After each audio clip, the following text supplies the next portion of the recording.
માવઠાથી પાકને ભારે નુકસાનની તરાજી ખેડૂતો પર રોષ જોવા મળ્યો છે। મગફળી અને કપાસના પાકને 100% નુકસાન થતા આજે ખેડૂતો કોંગ્રેસના નેજા હેઠળ ધરણા પર ઉતર્યા છે। ખેડૂતોએ મામલતદાર અને ડેપ્યુટી કલેક્ટરને આવેદનપત્ર પાઠવીને સંપૂર્ણ દેવા માફી, પાક વીમા યોજના પુનઃ ચાલુ કરવા અને ટેકાના ભાવે 300 મણ મગફળી ખરીદવાની ઉગ્ર માંગ કરી છે। આ ધરણા કાર્યક્રમમાં કોંગ્રેસ આગેવાન લલિત કગથરા અને લલિત વસૈયા ખેડૂતોના સમર્થનમાં જોડાયા હતા।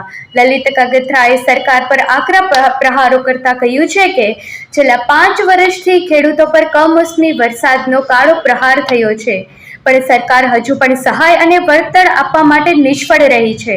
કોંગ્રેસે ચીમકીનો ઉચ્ચારો કર્યો છે, જો માંગણી તાત્કાલિક સ્વીકારવામાં નહીં આવે તો આવનારા દિવસોમાં પણ ઉગ્ર આંદોલન કરશું।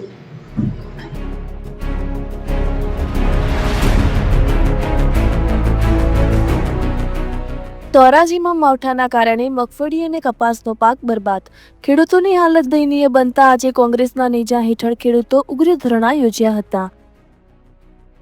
વરસાદમાં ભીંજાયેલ ખેતરો, સુકાયેલ કપાસ, મામલતદાર કચેરી આગળ ખેડૂતોનો ટોળો। ખેડૂતોએ સરકારે સમક્ષ સંપૂર્ણ દેવા માફી, પાક વીમા યોજના ફરી શરૂ કરવી અને ટેકાના ભાવે 300 મણ મગફળી ખરીદવાની માંગણી કરી હતી। ધરણા કાર્યક્રમમાં કોંગ્રેસના આગેવાનો લલિત કગથરા અને લલિત વસૈયા ખેડૂતોના સમર્થનમાં જોડાયા હતા। કગથરાએ સરકાર પર પ્રહાર કરતા કહ્યું, છેલ્લા 5 વર્ષમાં 7 વખત વરસાદે ખેડૂતોને બરબાદ કર્યા, હવે દેવા માફી જ એકમાત્ર ઉકેલ છે। ધોરાજીના ખેડૂતો સાથે સરકારે મોટો અન્યાય કર્યો છે, હવે લડત રસ્તે ઉતરશે। રિપોર્ટર ફિરોજ જુનેજા, ધોરાજી। મરી ગયો, હું તમને બધાને કાનમાં કેવા આવ્યો છું કે અમારા બધાનો જીવ એમાં અમે આવી જાય, અમારા બધાનો જીવ અમારી ખુરશીમાં હોય, સમજાય છે? એકવાર ખુરશીના પાયા ડગાવો ને તો ભલભલા મુઈસે લીંબુ લટકતા હોય, બેવડા વળી નામ કે મારો બાપ તારું ધિરાણ કાલથી માફ। મિત્રો, લૈડા વગર જીત નથી થવાની। ખેડૂતો પાસે આપણી બહુ સ્પષ્ટ માંગણી છે કે પાક વીમા યોજના ફરીથી ગુજરાતની અંદર ચાલુ કરવામાં આવે। લલિતભાઈ, આપને કહું કે રાજ્ય સરકારે 2020 ની અંદર પાક વીમા યોજના બંધ કરી। દર વર્ષે 2800 કરોડ રૂપિયા વીમા કંપનીને પ્રીમિયમ રાજ્ય સરકાર આપતી હતી। ખેડૂતોને સહાય આપવાની વાત કરવાને બદલે એના પ્રધાનોને ખેતરોમાં મોકલા કે ખેડૂતો શાંતિથી બેસે અને ભણના દીકરા, તમે બધાએ જોયું હોય છે કે ઓલા વોલ બૂટ પહેરીને જાય, પગ ન બગડે એટલા હાટ જોયું ને? એક પ્રધાને તો વળી આમ પાક ઉપાડ્યો કે આમાં વાસ આવે, અરે વાસ રાંડ ના તમારા કમળમાં આવે છે।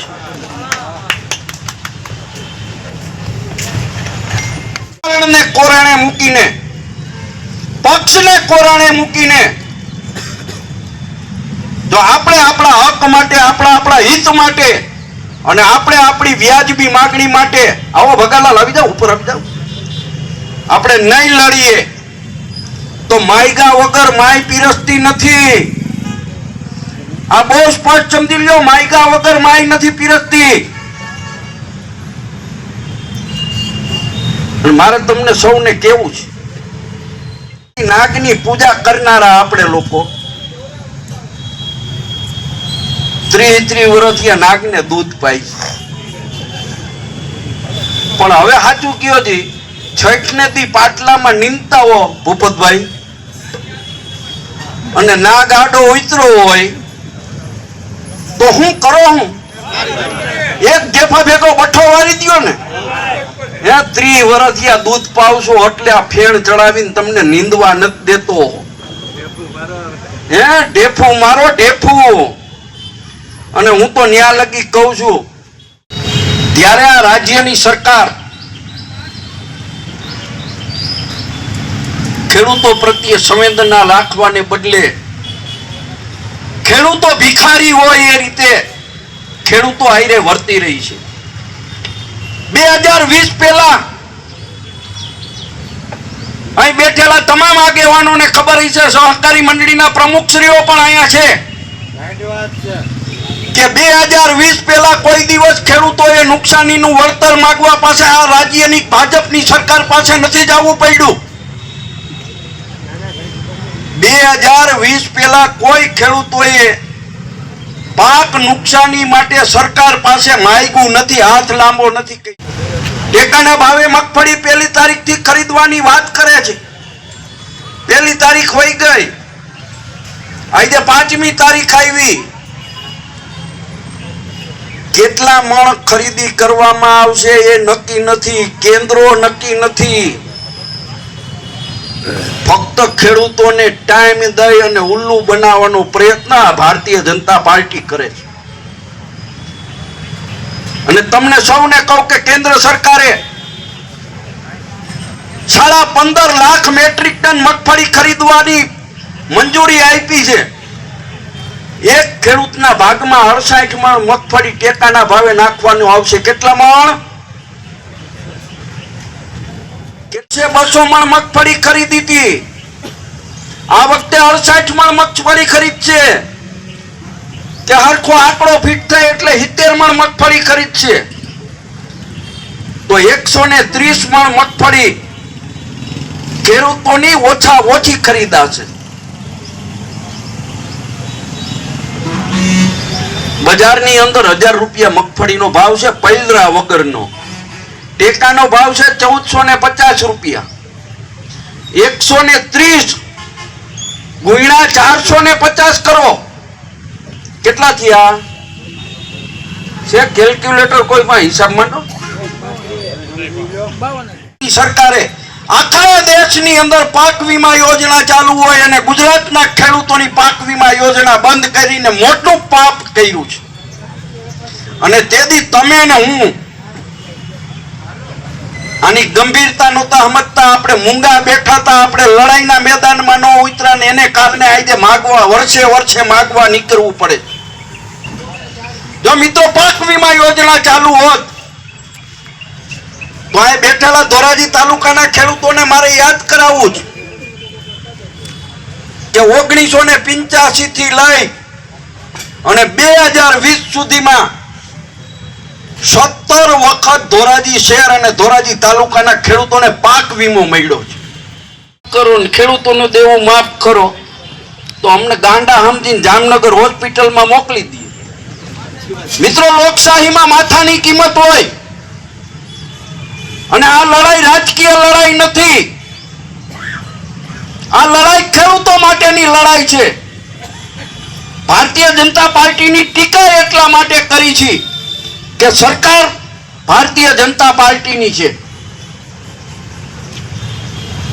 હું તો દરેક ગામડાના લોકોને તમે બેઠા છો એને બધાય કહું કે આ લડાઈ લાંબી લડવી પડશે, તો જ આમાં સરકાર ઝૂકશે. અને ગામડે જઈને કયો બાકીના ખેડૂતોને તમારે મત જેને દેવા હોય એને દ્યો. લલિત વસોયાને કોંગ્રેસને મત ન દેવો હોય તો કાંઈ નહીં, પણ તમે તમારા અધિકાર માટે તો લડો. કરી છે એટલા માટે કરી છે કે આપણે એકવાર 82% પાક વીમો આવ્યો, એકવાર 85% આવ્યો અને સૌથી હાઈએસ્ટ પાક વીમો આપણા સ્વર્ગસ્થ નેતા વિઠ્ઠલભાઈ રાદડિયાએ રાજકોટની અંદર 5 લાખ ખેડૂતોને ભેગા કરી અને સરકારને ચીમકી આપી હતી. અહીંયા 87% પાક વીમો ધોરાજી તાલુકાના ખેડૂતોને મળ્યો હતો. અને કેવી રીતે વીમાની યોજના હતી? અહીં બેઠેલા તમામ લોકોએ એનો લાભ લીધો છે કે તમે લાખ રૂપિયાનું ધિરાણ લીધું હોય તો 87,000 એમાંથી માફ. એ પાક વીમા યોજના બંધ કરવાનું પાપ આ ભારતીય જનતા પાર્ટીની સરકારે કર્યું છે. અને એટલા માટે આજે ગુજરાત આખાનો ખેડૂત ધિરાણ માફીની વાત લઈને નીકળ્યો. આ સરકારમાં બેઠેલા લોકો અને અમુક બુદ્ધિજીવી લોકો કે જેની માનસિકતા ખેડૂત વિરોધી છે એ ખેડૂતોને ભિખારી ગણે છે. બે હરામીના દીકરાઓને ખબર નથી કે તમે ને જે હું આપણે ઘઉંનું ઉત્પાદન કરી છે કે ખેત પેદાશનું ઉત્પાદન કરી છે એનાથી એ હરામીઓ પેટ ભરે છે.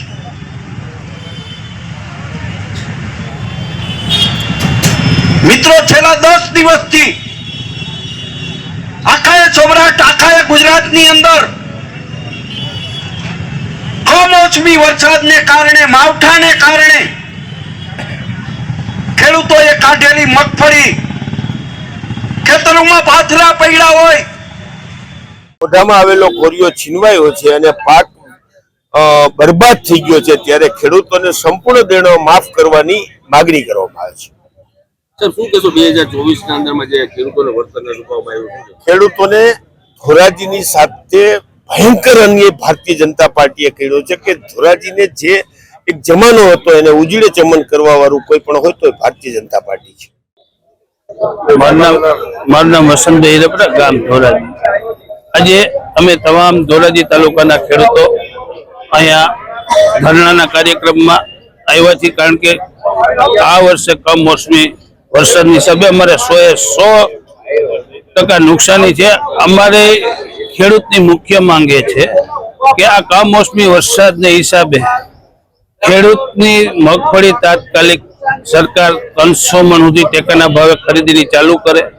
બીજો મુદ્દો અમારો એ છે કે જેને પાક વીમા યોજના બંધ કરી છે એ વીમા યોજના તાત્કાલિક ચાલુ કરે, એટલે અમારે ખેડૂતોને આવા ધરણાના કાર્યક્રમ ના કરવા પડે. અમારો ત્રીજો મુદ્દો એ છે કે જે ખેડૂતે ધિરાણ ઉપાડ્યું છે એ ધિરાણ તાત્કાલિક રૂપે માફ કરી અને ખેડૂતને સહાય કરે. આ વર્ષે અમારે પશુઓને ખાવા માટે ચારો પણ નથી વહીતો અને અમારી ખેડૂતની હાલત અત્યારે એટલી કફોડી છે કે દયનીય છે. સેટેલાઇટથી જો મગફળીના વાવેતર કેન્સલ થઈ જતા હોય તો આ સેટેલાઇટ દ્વારા એ લોકો સર્વે કરી અને આ ગતકડા બંધ કરે, ખેડૂતના ખેતરે ખેતરે જવાનું અને તાત્કાલિક અમને ખેડૂતને સહાય કરે અને અમારે જે આ મુદ્દા આપ્યા છે એ મુદ્દા ઉપર તાત્કાલિક સરકાર